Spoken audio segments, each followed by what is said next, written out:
It's a great day. My name is Jay Brown, the Happy Entrepreneur, and welcome to the Happy Entrepreneur Show, the number one business development and revenue focused late night show in the country where we are on a mission. And our mission is to empower, our mission is to inspire, and our mission is to provide you, that's right, you, the hard-working entrepreneur, with all of the resources that are necessary to execute that big vision you have for the people you were called to serve. And on this episode, we have the one and only, the Reverend Dr. Yvette. She's in the building. Etheridge, did I get that right? She's in the building. Etheridge. Etheridge, I keep saying Etheridge. Etheridge, she's in the building. She'll be talking about how wonderful it is to be able to walk and work in your purpose. Oh, we'll talk about that in a minute.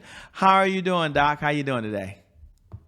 Hello. Hey, I'm doing great. Doing great. Thank you so much for this great opportunity. Thank you so much for being on the show today. We really appreciate it. And as we get started, I know they're going to read your bio. We'll get into how famous you are in a minute. Some people have already Googled you and tried to find out what you're up to these days. But before we get started, I'm curious, we'll be talking about how rewarding it is to work in your purpose, but take a moment and talk about what does purpose mean to you? Because purpose means different things to different people. So what is your definition of purpose and why is it so important to you these days? So to me, purpose, I hate to use the word to define the word, but frankly, to me, purpose basically means doing what you were called to do, what you were destined to do when you took your first breath. And so it's important for all of us to know what is our call and then to quickly get into it. Now, it sounds like it should be pretty easy, by the way. You just know what your purpose is and you walk into it. But here's the question before we get talking about the other things you've done. Why do people struggle so much with walking and working in their purpose? What's some things that maybe hold people back? Because it sounds like it should be easy. They could just go to AI and say, what's my purpose? And AI tells them and they go do it. That's an awesome question. And I would say it's probably the bazillion-dollar question. And the reason why I think a lot of people are still struggling with trying to find their purpose is there's so many voices in the world. We're competing with a lot of distractions. We're competing with what people say you're supposed to be doing at a certain age and how you're supposed to look and what are you supposed to do and your heritage, your lineage. So again, there is a lot of noise out there, but you have to listen to that divine voice. And that will be distinct. You'll know when you hear that divine voice.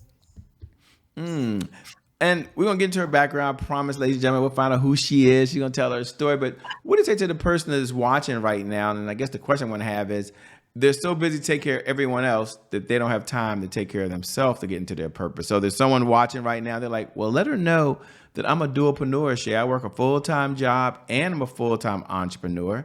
There's someone else watching saying, well, she needs to be aware that I got to take care of my husband or I got to take care of my wife. Someone else is watching saying, hey, let her know I have kids, by the way. I have kids and I got to take care of my kids and my kids have a schedule. They're dependent on me. I can't focus on myself. Someone else is saying, wait a minute, I'm a caregiver.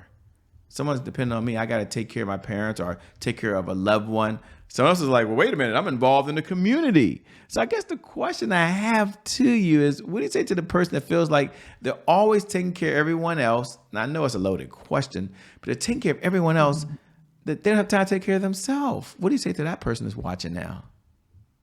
Wow. That's another great $1 million question. I equate it to riding on an airplane.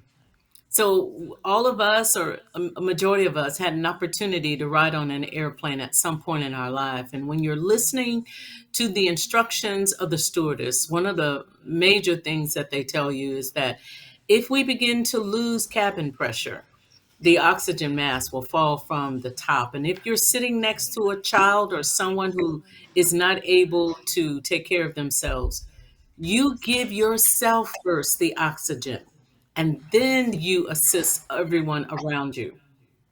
So for those of you who are taking care of individuals or who have children or who are basically living life like the rest of us, let me tell you, if you don't take care of yourself, Okay, your efforts at some point are going to fizzle out.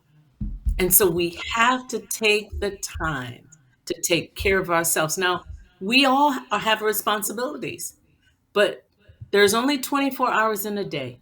And some of that 24 hours, I don't care if it's an hour, 45 minutes, you have got to pour back into you.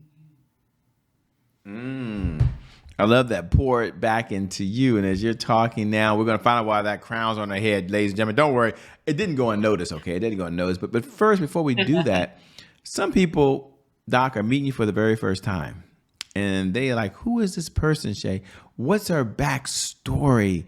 What led her to being so involved in what she's doing now and being on purpose? So take a moment if we can. We'll slow down. And I know it's a loaded question, but it's a relevant one, which is tell me your backstory and why do you do what you do today? Well, I am the youngest of five to a single mother. My mother to me was the ultimate corporate woman.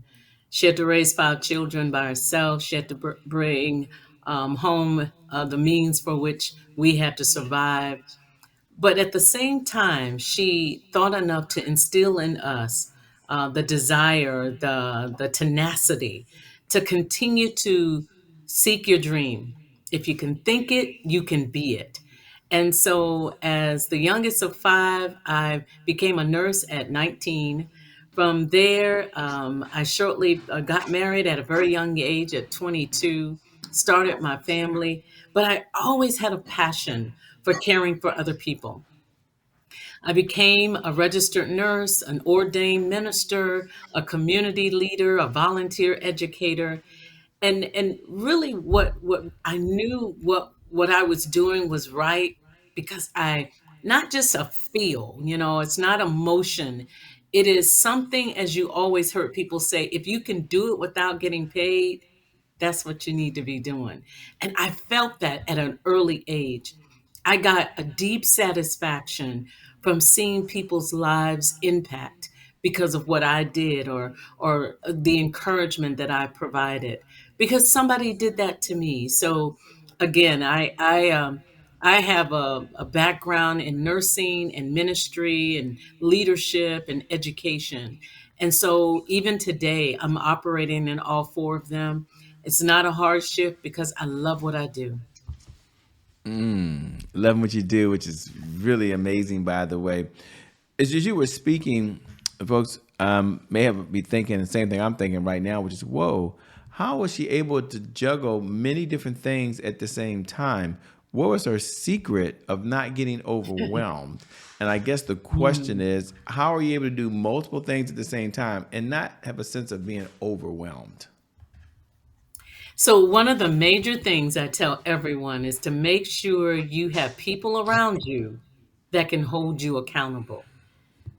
As much as I'd love to do all those things, I have a wonderful family that'll say, "Whoa, we need you," or "You need to do this," or "You need to do that."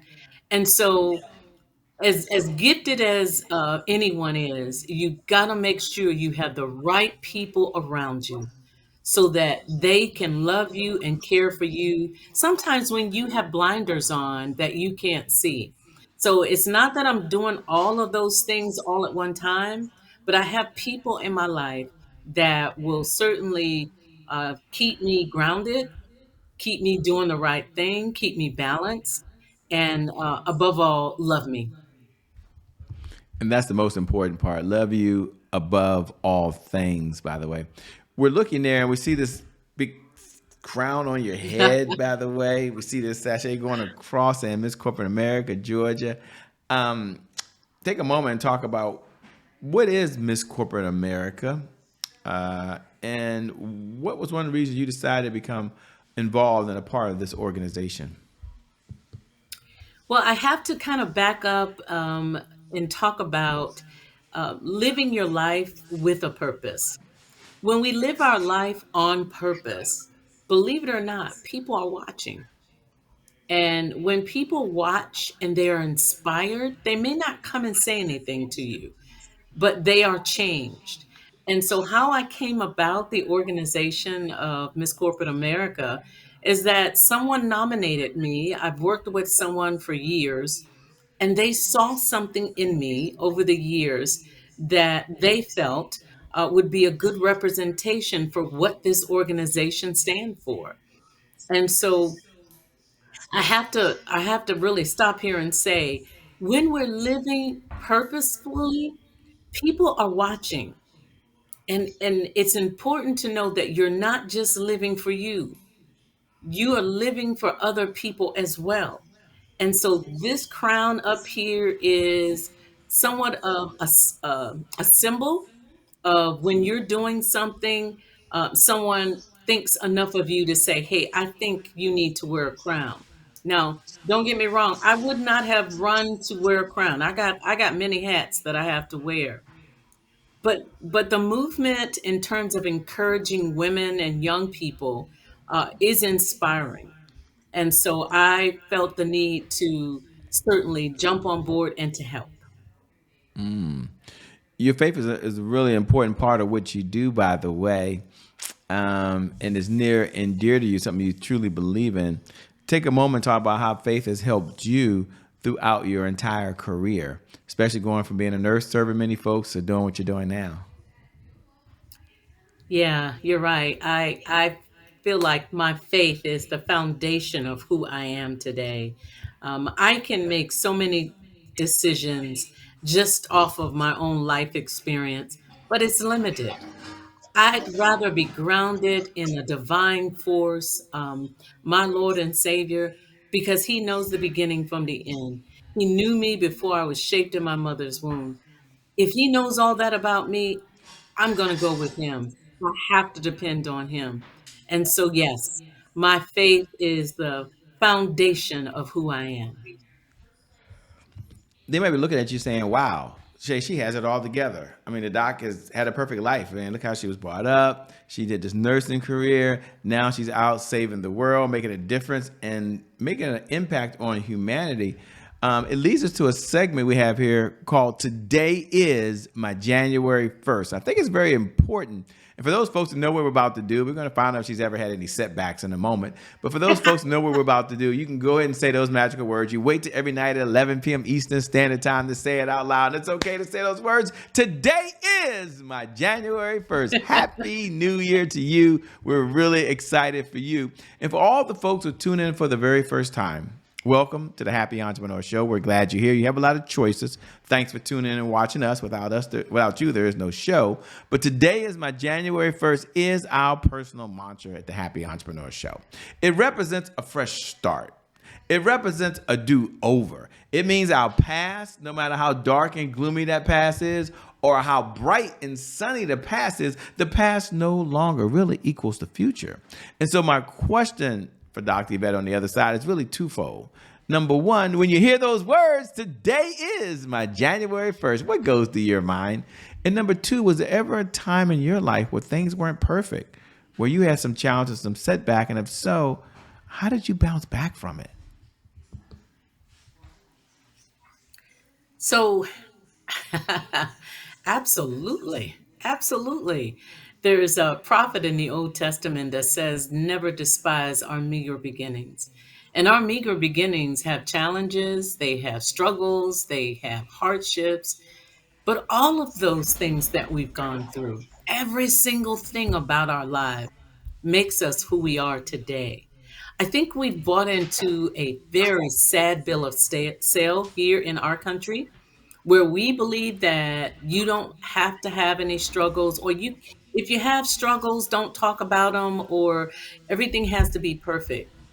I would like to tell everyone out there, every struggle you have is vital.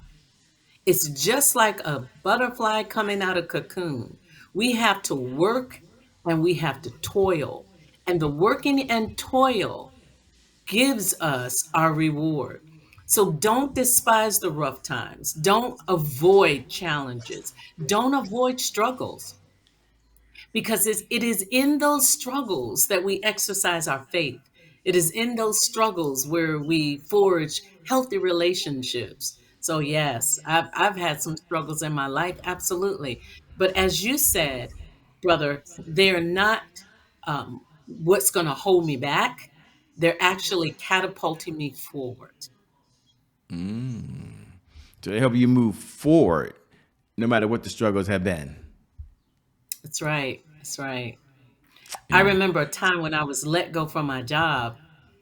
I thought that was the end. I mean, I've been working since I was 19, and here I've been laid off. I mean, what do I do? I've never been without a job. But it was in that time that I realized my resilience. I realized the bond I had with my family and friends. It was that time I got to see my Lord be my provider, my comforter. He was there in the midnight hour when I was crying. Had I not experienced that struggle, I don't think I would have been as successful in the next season of my life as I am today. And when you were laid off and you had to start all over again, for someone out there that's starting all over again, what's maybe an affirmation? What's maybe a saying that you tell yourself to kind of get yourself motivated? Maybe you're always motivated, but to kind of keep you encouraged and keep you going. Is there a favorite affirmation or a favorite scripture that you like to repeat over and over again? And for those folks that are at home right now, even if you have one, you might want to listen to what Doc has to say, because maybe this is one you could include in what you're doing as well. Yeah. I have many. Matter of fact, I have one up on my wall, and it says, she thought it, and she did it. And what that means is I knew I can get through it. I had to believe in myself. Another one is not all closed doors are a denial. Sometimes closed doors are a detour to keep us from actually getting into an arena that we're not ready for. So just because you may have been laid off, that was that organization's decision. It could be a divine delay to keep you from making some maybe professional mistakes that will cost you dearly. So again, we're not to necessarily love the hard times, but look at them as a tool to be stronger individuals. Perfect. What does success look like for you these days? What does it even feel like? I was reading up about Madam C.J. Walker, one of the first African Americans to be a millionaire in our country, and it had to have been an extraordinary thing in her time.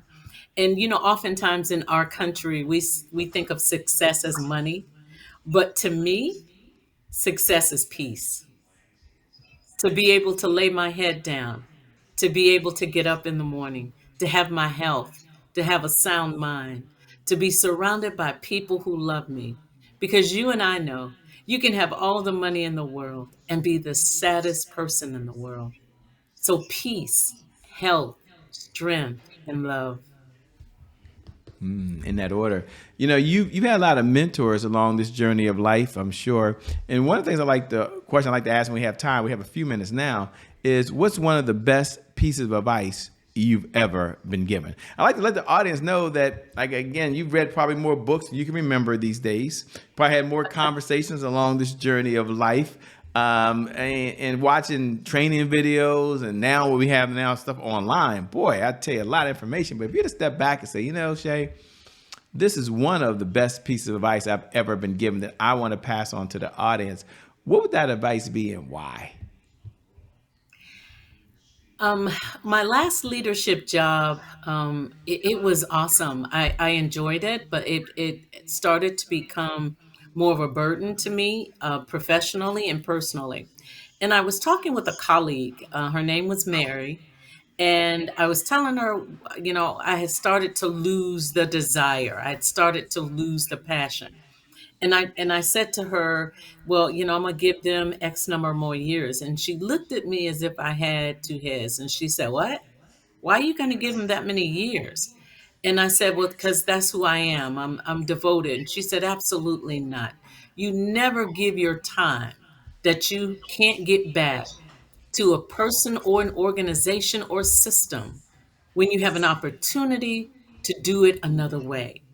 And man, that revolutionized my professional career Because, there's a sector of us who feel like you got to give them 10 years, 5 years, whatever.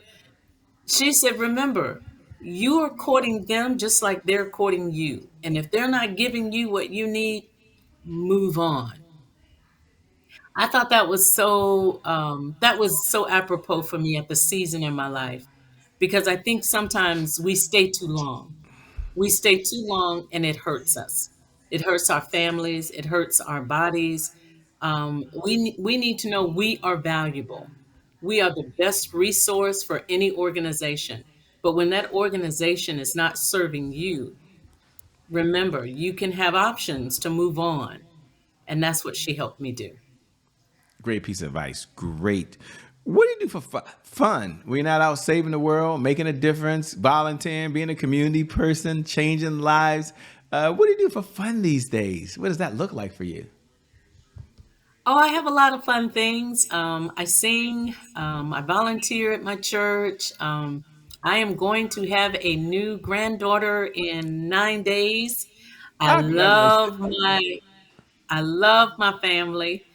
So I'm looking forward to being with my granddaughter. I have 6 grandchildren, my new grandchild. So yeah, I enjoy spending time with my family. There's nothing like family. Well, as we come down the home stretch, for those folks that are want to know how they can connect with you, and they're like, "Man, Shay, I like what I'm hearing. I want to follow along. I like what I'm hearing about the Miss Corporate America pageant." And they're like, "I want to connect with the doc here." What should they do? Is there a website? Where should they find you? How can they continue to follow you and know all the great work you're doing? Well, my business website is under construction. We're doing some changes, but they certainly can contact me on my email directly, or you can contact me on Facebook. Certainly, I'm available. I'd love to help people and to see how I can serve you. But sure, my email and my Facebook for right now until I get my business site back up. Well, I tell you what, you're doing some great work in the world, by the way. They're going to Google you and find you. And it's not hard to find folks these days. It's not hard at all, No, by the way. So let me say I no. had a chance to meet you in person. Sometimes I don't get a chance to meet people in person, by the way. I had a chance to meet you. Wonderful spirit, heart to give and a heart to serve. So thank you so much for being on the Happy Entrepreneur Show. We appreciate all you're doing. Thank you. And thank you to viewers. Thank you for tuning in, by the way, because without you, as I said, we don't have a show. So we appreciate it. You have a lot of choices out there. And I never get tired of reminding you every night at 11 p.m. Eastern Standard Time, no matter what's going on in your life, by the way, whether you're doing really, really well and you're going to that next level, or you've been hit with the punch that you never saw coming. The one thing I do believe is that today is your January 1st. And because of just that one reason alone, I believe your best is still yet to come. Your best is yet to come. Your best is yet to come. With that being said, my name is Shay Brown. It hadn't changed. The Happy Entrepreneur. We out of here. Peace. And we'll see you on the other side. Thanks a lot once again. Bye-bye, everybody.